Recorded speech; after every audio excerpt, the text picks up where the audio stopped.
Olá pessoal, estamos aqui no Colégio Instituto Cegos, em Uberaba, para sabermos um pouco de como é aplicada a tecnologia aqui na educação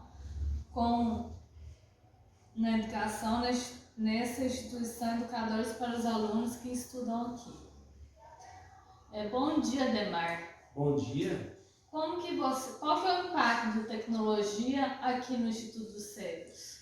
Então, é um impacto muito grande porque às vezes o aluno ele chega aqui achando que não vai conseguir, a trabalhar com a tecnologia, né, porque acha que perdeu a visão, então ele acha que não tem condição, mas a gente mostra para ele, né, que há condições e aí eu passo a ensinar para ele como ele vai manusear, né, os aparelhos eletrônicos.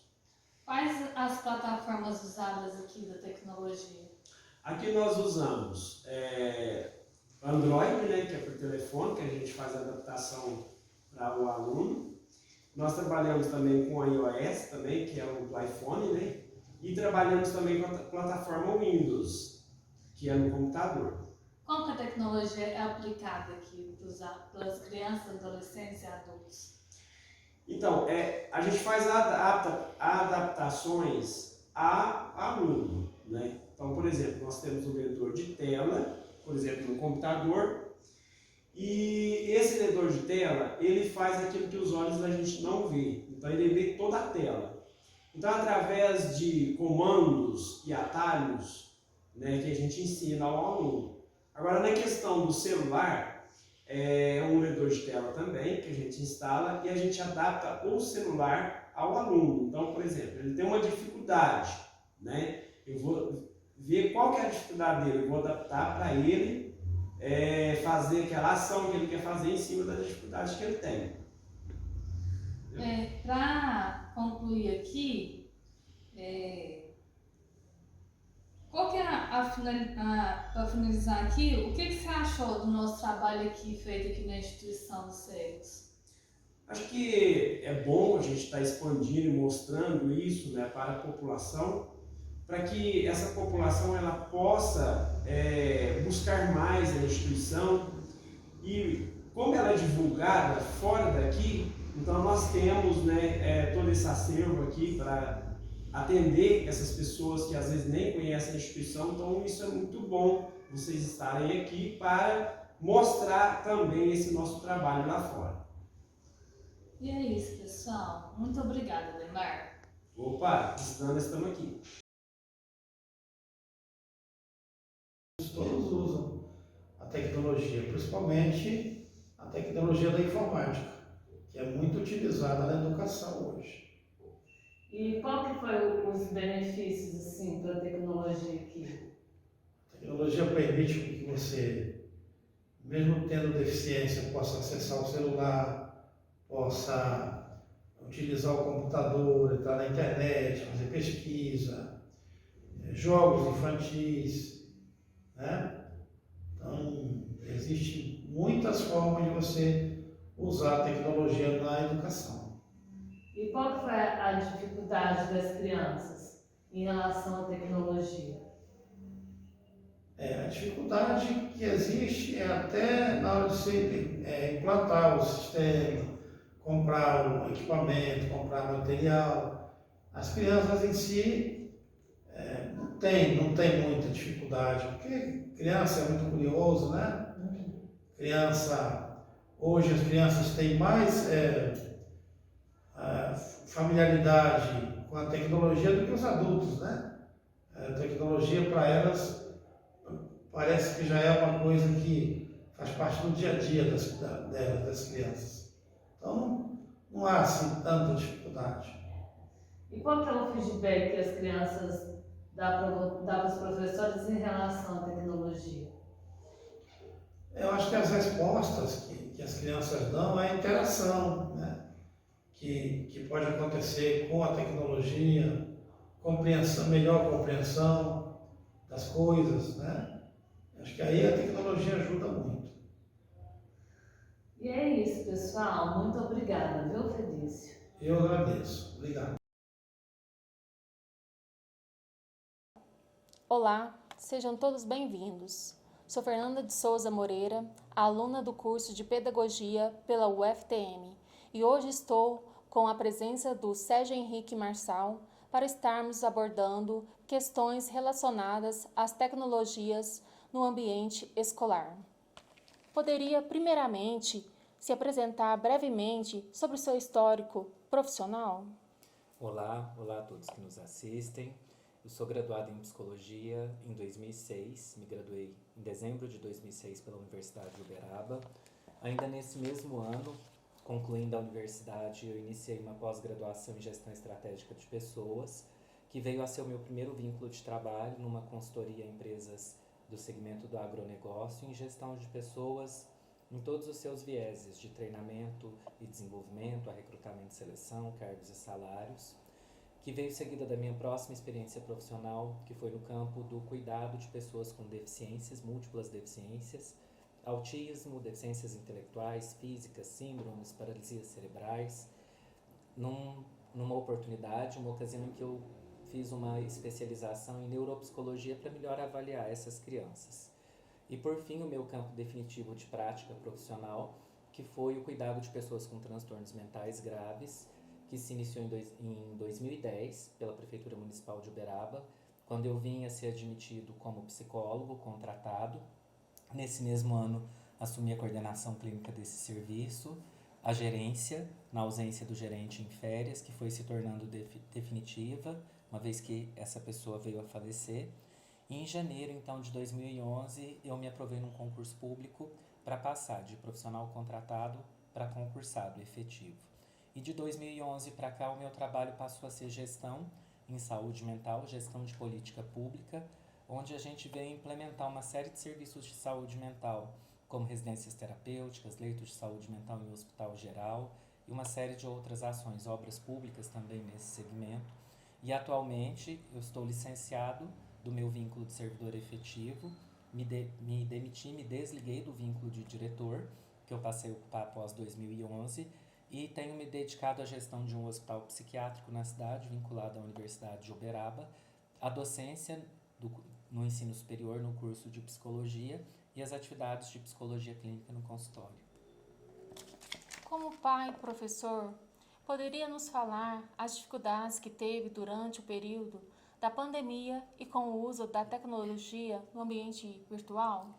Primeiro, foi um grande desafio saber se nós voltaríamos às salas de aula e percebendo o comportamento do vírus e que a pandemia se estenderia para além do que a gente conhecia, uma vez que nós não conhecíamos o comportamento desse vírus, o período de contágio, de infecção, as medidas de prevenção que foram sendo conhecidas a partir das experiências dos países da Europa. Então, isso gerou uma certa ansiedade de pensar como ficaria. Definido o retorno ao modelo remoto, foi um desafio adaptar as metodologias e construir aulas que fossem interessantes, chamativas para os alunos, uma vez que nós estávamos todos num processo de adaptação a respeito do qual nós não estávamos preparados, precavidos, devidamente qualificados. Então foi um período de transição importante que requereu esse esforço adaptativo para promover a interação e, mais que isso, promover uma atividade significativa em aulas totalmente virtuais, sem previsão de retorno do presencial. Os educadores de todas as redes escolares e universitárias obtiveram capacitação para abordarem as TICs no ambiente escolar? Não deu tempo, né? Como a pandemia nos pegou de surpresa, a gente teve que se reinventar. E aí, remontando um pouco a primeira pergunta, todos nós tivemos que nos adaptar a um cenário novo, a um modelo que a gente de alguma forma já conhecia, mas não era o padrão da nossa realidade. E todos nós não tivemos o preparo prévio e muito mais do que simplesmente usar os canais como o Meet e os demais, mas adaptar a metodologia para que a aula fosse atrativa, não fosse cansativa, utilizar as ferramentas alternativas dentro das próprias plataformas, como a lousa virtual, o Jamboard, a projeção de slides, assistir vídeos. Então, foi um grande desafio e, sem dúvida, nós não estávamos preparados para isso, tanto no aspecto do método, quanto a também ter uma internet de qualidade, para não precisar interromper as aulas por quedas e coisas dessa natureza. Atualmente, no contexto geral, como educador, quais são as dificuldades que você enfrenta com o uso da tecnologia inserida no ambiente escolar? Primeiro, um desnivelamento da qualidade do acesso à internet e também a qualidade das máquinas que nos permitem a interação. A velocidade da internet muitas vezes é um fator impeditivo, principalmente dependendo do tamanho da turma. Quando muitas pessoas acessam, se a internet daquela pessoa não é de qualidade, pode travar, cair e comprometer um pouco a comunicação. Segundo, a qualidade da máquina com a qual ela acessa, loga na aula. O celular tem uma visão um pouco menor, o menu para você acessar o chat ele é um pouco mais simples, mais difícil de lidar, eu quero dizer, mais precário do que o do computador. Então isso cria um desnivelamento ao modo como os alunos acessam.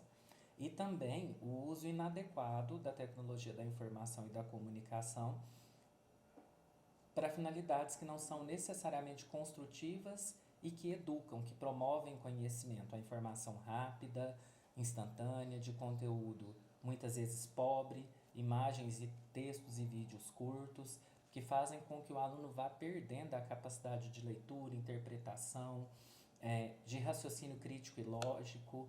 Então é um desafio sair das mídias sociais e acessar conteúdos de qualidade, alinhados a cada ciclo de desenvolvimento, sejam as crianças, adolescentes ou os adultos, para produzir um conhecimento que sirva para a vida, para a profissão, e um conhecimento que possa gerar outros conhecimentos, no sentido da pesquisa, inclusive, falando aí nesse último item, então, da educação superior. Poderia nos citar alguns exemplos de dificuldades que os alunos estão enfrentando no ambiente escolar? Eu acredito, como eu disse, que devido ao uso da informação rápida, principalmente de redes sociais, com imagens, textos curtos, vídeos curtos, está havendo uma desnaturação, uma perda da capacidade de uma leitura um pouco mais aprofundada, da interpretação, da assimilação e a possibilidade de aplicabilidade desse conhecimento na rotina. Quando eu vejo vídeos muito curtos ou leio textos muito curtos e não me habituo a ler textos mais complexos, eu tenho muitas vezes informações superficiais de muitas coisas, mas pouca informação profunda, um conhecimento mais sustentado, mais sedimentado sobre as coisas. Então nós temos pessoas que sabem um pouco de tudo, mas um conhecimento raso, superficial em tudo isso. E isso para uma formação de nível superior é desfavorável, é nocivo, uma vez que a gente precisa construir um conhecimento mais sólido na área em que a gente for atuar, seja na educação, na saúde, para que a prática não seja uma prática pobre. Então, nesse sentido, muitos alunos já trazem uma defasagem de leitura e escrita da educação básica, e essa cultura dessa tecnologia rápida de prateleira, ela precariza, ela dificulta um pouco mais a formação baseada em uma leitura mais robusta, né? Que gere um conhecimento mais robusto, diferente desse conhecimento superficial que as redes sociais produzem. No seu ponto de vista, como pai, professor, universitário, quais são os pontos positivos e negativos que as tecnologias trouxeram no ambiente escolar e acadêmico? Sem dúvida, como ponto positivo, foi a possibilidade de se comunicar e unir pessoas, principalmente num país tão diferente e desigual como o nosso, em regiões, né? Um país onde existe uma concentração de renda, conhecimento e recursos no sul e no sudeste. A possibilidade da educação à distância permite o acesso ao conhecimento. Esse é um ponto muito importante. E também trocas de ideias de pessoas que têm experiências e vivências diversas. Quando eu abordo um tema sobre, por exemplo, cuidado em saúde mental de pessoas com transtornos mentais graves, aqui em Uberaba, no Sudeste, em São Paulo, capital, e compara essa experiência com o norte do país, por exemplo, a gente vai ter uma riqueza de vivências, então, que dificilmente a gente teria presencialmente juntos, a não ser que fosse num congresso, por exemplo. Então, isso facilitou essa troca. Por outro lado, há um mau uso da tecnologia por parte das crianças e dos adolescentes, no sentido da pergunta anterior, em conhecimentos superficiais, há uma tendência à dependência de tecnologia, vai se alimentando uma compulsão de cada vez mais horas e conteúdos que muitas vezes não são conteúdos produtivos que servem para a vida. Hoje dá para se falar em dependência de tecnologia por muitas crianças e adolescentes e um empobrecimento das relações sociais. Eles jogam juntos, mas não convivem. E aí nós sabemos que o relacionamento social ele é fundamental para o desenvolvimento de personalidade e aprendizagem entre pares, de esquemas, comportamentos, valores. E isso tem sido um pouco perdido na adolescência, por exemplo. Quando eu estar em grupo com o outro, me ajuda a adquirir esquemas que vão servir para a vida adulta. A capacidade de lidar com a frustração, de resolver problemas, que é o que diferencia a adolescência da idade adulta. Há um prejuízo nisso. Eu jogo com o outro, mas não me encontro com ele. Né? O desenvolvimento afetivo sexual, que muitas vezes vai sendo retardado ou se dá de forma não preparada, há uma espécie de queimar etapa, né? Queimar o que seria previsto da adolescência devido à substituição das relações pela tela no ambiente fechado, no quarto, por exemplo. Esse é um fator. E os riscos da dark web, né? A internet que a gente não tem controle, que muitas vezes tem conteúdos extremamente nocivos, como canais de YouTube que ensinam a bulimia e o caminho para a anorexia, como vomitar e disfarçar o cheiro, como jogar a comida fora sem ser percebido. Esse é um exemplo, assim como tantos outros exemplos, né, de conteúdos muitas vezes nocivos, quando não fúteis, nocivos, que não servem para a vida e deseducam. Para finalizarmos a temática das TICs abordadas no ambiente escolar, você, como profissional da área da saúde, também acredita que a internet pode auxiliar as crianças especiais de alguma forma em relação ao seu desenvolvimento e como? Sem dúvida, existem conteúdos favoráveis tanto para os pais mediarem o desenvolvimento dos seus filhos quando possuem algum tipo de necessidade especial, quanto para as próprias crianças, conteúdos disponíveis em canais diversos, que podem estimular a imaginação, coordenação, né, brincadeiras. Então, tudo isso facilita muito, contribui muito para o desenvolvimento dessas crianças. Se a criança não enxerga, por exemplo, conteúdos escolares narrados em áudio, que então podem contribuir sim. Esses conteúdos já estão disponíveis em vários canais e podem ser um facilitador do processo de desenvolvimento dessa criança nos seus diversos aspectos, motor, cognitivo, né? E também no escolar, né? Ao trazer conteúdos. Então, há uma tendência a se ganhar com isso, né? Mas também sem esquecer que não apenas com as tecnologias, utilizando-as a favor de modo adequado, né? Nós precisamos avançar no acesso a elas, no acesso também não só ao celular, que se tornou um método mais comum de comunicação, né, que é um computador na palma da mão, mas há diferenças de qualidade, de velocidade, de acesso, né, do que explorar para passar para o computador mais acessível também, que traga outros recursos. Então temos alguns desafios, mas sem dúvida as tecnologias contribuem sim para mediar a superação, dados os limites de cada caso, observando as necessidades de cada caso, de deficiências, né, ou de necessidades especiais das nossas crianças. Sérgio Henrique, Marçal, é com imensa gratidão que nós, alunas do curso da Pedagogia da UFTM, te agradecemos sua participação nessa entrevista que aborda as TICs no ambiente virtual, acadêmico e com a contribuição no nosso trabalho acadêmico. E também agradecemos a todos que assistiram também essa entrevista.